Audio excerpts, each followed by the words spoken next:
Shalom, salam sejahtera bagi kita semua. Om Swastiastu, Namo Buddhaya, salam kebajikan. Dan perkenalkan, nama saya Muyan Diki Garang dengan NIM 2314201061, kelas A2 semester 1, Universitas Pembangunan Indonesia Manado. Kali ini saya akan membahas tentang penyakit gastritis dan dengan dosen pengempu Nurse Fania Tampilang, Escape MCAP. Termasuk dalam materi yang pertama, yaitu apa itu penyakit gastritis. Nah, gastritis adalah peradangan pada dinding lambung yang ditenai dengan nyeri di ulu hati atau lambung. Jika dibiarkan, gastritis bisa berlangsung bertahun-tahun dan menyebabkan kompleksi serius seperti tukak lambung. Menurut Kamus Besar Bahasa Indonesia, gastritis adalah peradangan selaput lendir pada lambung atau mah.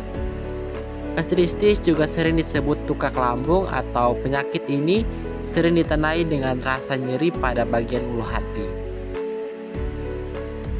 Dan apa sih penyebab dari gastritis? Nah, umumnya gastritis disebabkan oleh berbagai faktor seperti infeksi bakteri Helicobacter pylori, penggunaan obat-obatan tertentu, konsumsi alkohol berlebihan, stres kronis atau penyakit autoimun.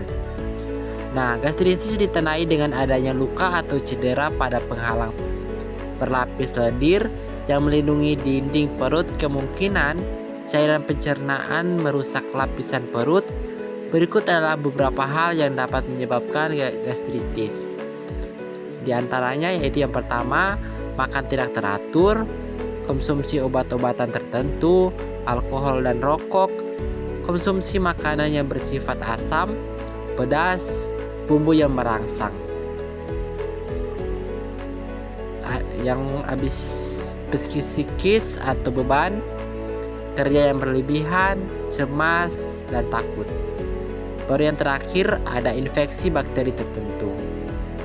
Nah, gastritis terbagi menjadi dua, yaitu yang pertama gastritis kronis dan gastritis akut. Nah, gastritis kronis adalah suatu peradangan bagian permukaan mukosa lambung yang menurun yang disebabkan oleh alkus lambung jinak maupun ganas atau bakteri Helicobacter pylori. Bakteri ini berkoloni pada tempat dengan asam yang pekat. Dan yang kedua adalah gastritis akut. Nah, terjadi secara tiba-tiba atau baru kurang dari 6 bulan. Gastritis akut paling sering disebabkan oleh kesalahan makan terlalu banyak, terlalu cepat, makan makanan yang juga banyak bumbu, atau makanan yang terinfeksi.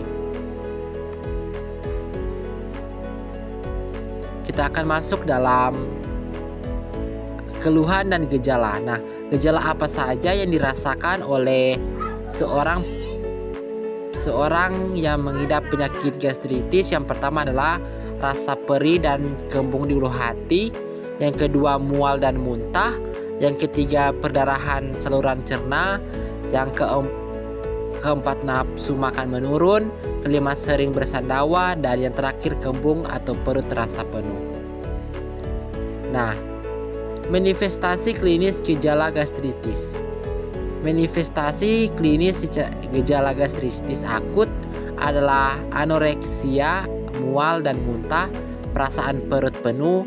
Gambaran klinis pada gastritis yaitu yang pertama, gastritis akut. Gambaran klinis meliputi yang pertama, dapat terjadi ulcerasi diagnostik dan dapat menimbulkan hemoragi.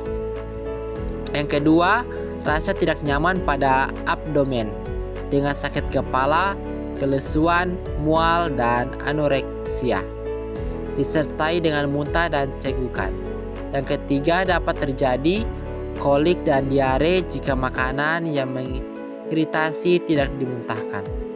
Yang kedua, B, gastritis kronis. Pada gastritis kronis terjadi anoreksia atau nafsu makan menurun. nyeri ulu hati setelah makan, kembung, rasa asam di mulut, atau mual dan muntah. Atau Dixon Lewis Helicobacter 2011. Dan kita masuk dalam patofisiologi gastritis. Nah, obat-obatan, alkohol, garam, empedu, zat iritan lainnya dapat merusak mukosa lambung atau gastritis erosif. Mukosa lambung berperan penting dalam melindungi lambung dari autodigesti oleh HCI dan pepsin. Bila mukosa lambung rusak, maka terjadi difusi HDI ke mukosa dan HCI akan merusak mukosa. Kehadiran HCl di mukosa lambung menstimulasi perubahan pepsinogen menjadi pepsin. Nah, pepsin merangsang pelapisan histamin dari sel MES. Histamin akan menyebabkan peningkatan permeabilitas kapiler sehingga terjadi perpindahan cairan intersel ke ekstersel dan penyebab edema dan kerusakan kapiler sehingga timbul pendarahan pada lambung. Biasanya lambung dapat melakukan regenerasi mukosa lebih ke mukosa. Oleh karena itu, gangguan tersebut menghilang dengan sendirinya. Namun, bila lambung sering terpapar dengan penyakit iritan, maka inflamasi akan terjadi terus-menerus. Jaringan yang meradang akan diisi oleh jaringan fibrin sehingga lapisan mukosa lambung dapat hilang dan terjadi atrofi sel mukosa lambung. Faktor intrinsik yang dihasilkan oleh sel mukosa lambung akan menurun atau hilang sehingga kobalamin atau vitamin B2 tidak dapat diserap oleh usus halus.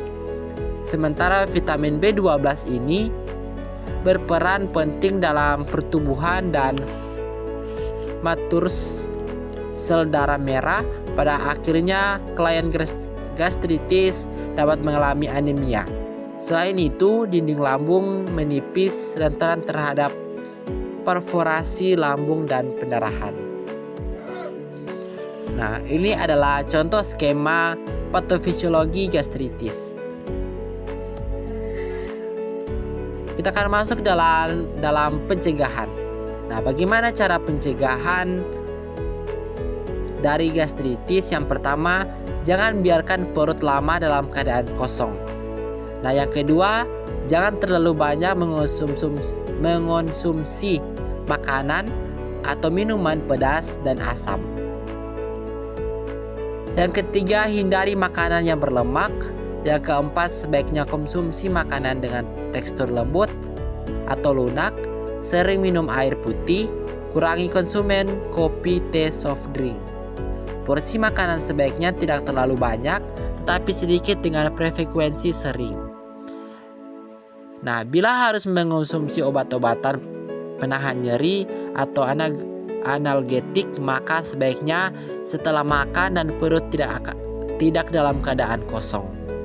Dan yang terakhir, ketegangan jiwa bisa mengurangi resiko sakit mah. Nah, kita akan masuk dalam pengobatan. Gastritis biasanya ditangani dengan pemberian obat antibiotik dan obat-obatan yang dapat menurun asam lambung. Beberapa pilihan obat untuk gastritis adalah sebagai berikut. Yang pertama, antasida untuk meredakan nyeri dengan menetralkan asam lambung. Yang kedua, antibiotik untuk mengatasi gastritis yang disebabkan oleh bakteri H. pylori. Dan sekian dari presentasi saya, dan saya ucapkan terima kasih.